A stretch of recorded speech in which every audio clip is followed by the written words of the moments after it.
The question hit him harder than any insult ever could.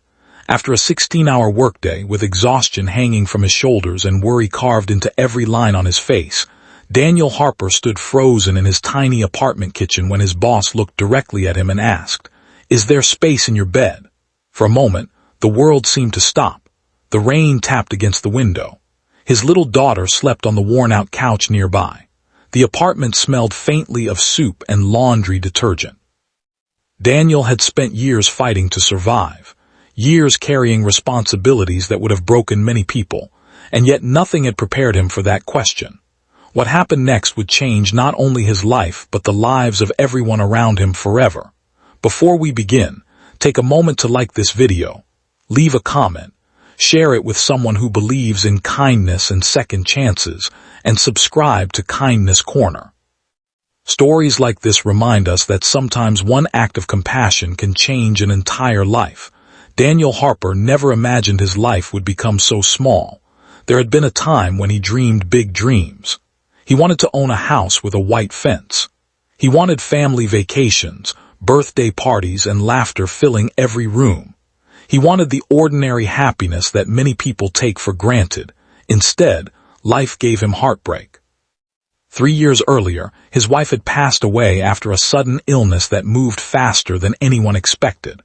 1 month they were discussing school plans for their daughter Lily. The next month Daniel was standing beside a hospital bed, holding a hand that was slowly growing colder.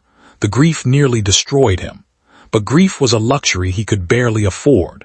Lily was only 5 years old. She needed breakfast. She needed school supplies. She needed bedtime stories. She needed someone to tell her that everything would be okay, even when he wasn't sure it would be. So Daniel kept moving. Every morning he woke before sunrise. Every evening he returned home after dark.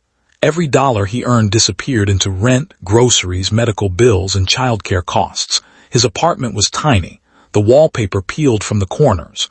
The refrigerator rattled like it was about to collapse. The couch had a broken spring that poked through the fabric. Yet Daniel made it feel like home. He hung Lily's drawings on the walls.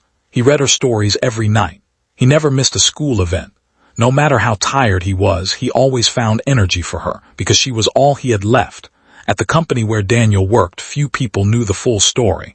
They knew he was a hard worker. They knew he never complained. They knew he often stayed late. But they didn't know about the nights he skipped meals so Lily could have seconds. They didn't know about the overdue bills hidden in a kitchen drawer. They didn't know about the panic attacks he suffered when he wondered how much longer he could keep everything together. His boss, however, noticed more than most. Her name was Victoria Bennett. She owned the company. Employees often described her as intimidating. She was successful, disciplined, and rarely showed emotion. People respected her but kept their distance. Daniel did the same. To him, she was simply the person signing paychecks, nothing more. Then one winter evening everything changed. A severe storm hit the city. Roads flooded, traffic stopped, schools closed unexpectedly. Childcare centers shut their doors. Daniel had no choice but to bring Lily to work. He was terrified. He expected complaints.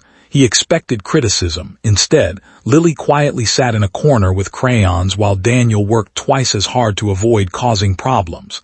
Late in the afternoon, Victoria walked through the office. She stopped. Everyone became nervous. Her eyes landed on Lily.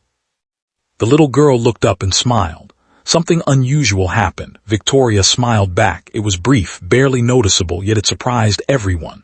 The next day she walked past Daniel's desk and left a small box. Inside were colored pencils and a sketchbook. No note, no explanation, just a simple act of kindness. Daniel thanked her. She nodded and walked away. That should have been the end of it, but it wasn't.